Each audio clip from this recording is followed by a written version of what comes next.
When you're making an interview protocol, it's really good practice to try to take maybe the 10 to 20 to 100 questions you're interested in, but identify the one that really gets to the crux of the problem, right? Say I'm working on a food product and I have about 100 questions I could ask to understand users. I need to start my interview with the most important question, the one that is the root of the issue. Say, how do you buy food? And try to make it an open-ended question, not a yes or no, always an open-ended question. But I need to find that one question that's getting to the crux of the behavior I'm looking for. And hopefully that opens you to a 10-minute monologue and I just listen. Meeting people where they are is a huge piece of interviewing. I would always give as a tip to any entrepreneur or startup out there, do not invite people to come to your office to get interviewed. Go to them. Offer to go to their home, whatever. But meet people where they are. In doing that, you're going to get a bunch of context about their life, and you're also giving the power to the user because you're entering their world rather than forcing them to enter your world. And when you do that, do a bit of advanced research. If you're going to a marginalized household, try not to wear too many fancy designer brands, maybe limit how much technology you're bringing in. Definitely ask before the interview whether or not they're comfortable with any version of recording. On the other side, if you're going to C-suite, CEOs, if you're going to the richest of the rich, level up, right? Level up and get as dressy as you possibly can. Of course, be authentic to who you are, but as a human-centered designer, understand that you're a chameleon. So adapt to whatever situation you may have created for yourself, right? When forming questions or surveys, startups and entrepreneurs really need to think about self-reporting or self-reporting bias, which means never ask a user a question directly, right? It doesn't make any sense. We're saying go talk to users, but then don't ask them questions directly. But this comes again from the issue of self-reporting bias.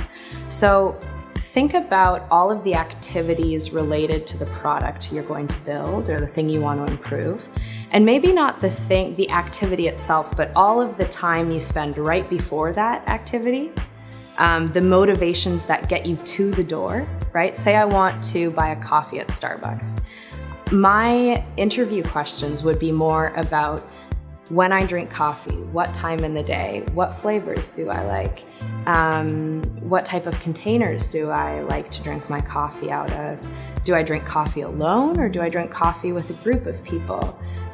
Do I care about biological standards of that coffee? Am I more concerned about price points, things like that? So there's this whole ecosystem of variables that affect our decision making and also our enjoyment of products that isn't about the product itself, but all of the things that product means to ourselves, our identity, our group, our family, and our place in society. So really think about interview questions that don't ask a direct line of sight, but all of the things in the weeds and the bushes around the experience you're creating.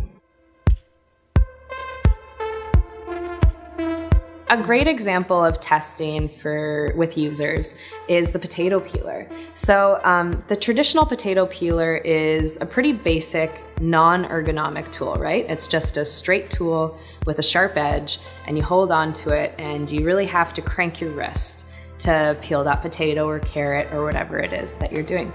Now, one of the founders of OXO watched his wife peeling potatoes, and she was arthritic and it was giving her so much pain. And so what he did is he redesigned the potato peeler so that it was more comfortable. There was more give in the handle, right? I'm sure you've seen the new potato peelers that have kind of small bevels for your fingers so you can hold it. And they changed the material so it's not wood, but kind of a nice cushy handle. And then in addition to that, you have a rotating blade, which means you have to do less rotation with your own wrist. The tool is doing more work for you. Now that was an example of testing with a user, but also testing for an extreme user, someone who has arthritis. And they were not at all planning for that potato peeler to take over the market. But because it was an inarguably better product. That's become the ubiquitous potato peeler. If you don't have money to recruit users, you can also use yourself as a tool for research. I do that a lot, especially when I was getting my start and I didn't have access to user research groups or something like that. So what you can do is empathy research, which means that you as the researcher put yourself in the shoes of the person that you want to build for or solve for. If you want to build for farmers, go farm for a day. If you want to build for sensitive populations or low-income populations, try to live on $10 a day for a week or a month, right? And that requires a lot of commitment as a researcher. But what you'll find is by trying to actually live the experience of the person that you're working for, you're going to understand them in a lot deeper way than if you just ask them questions.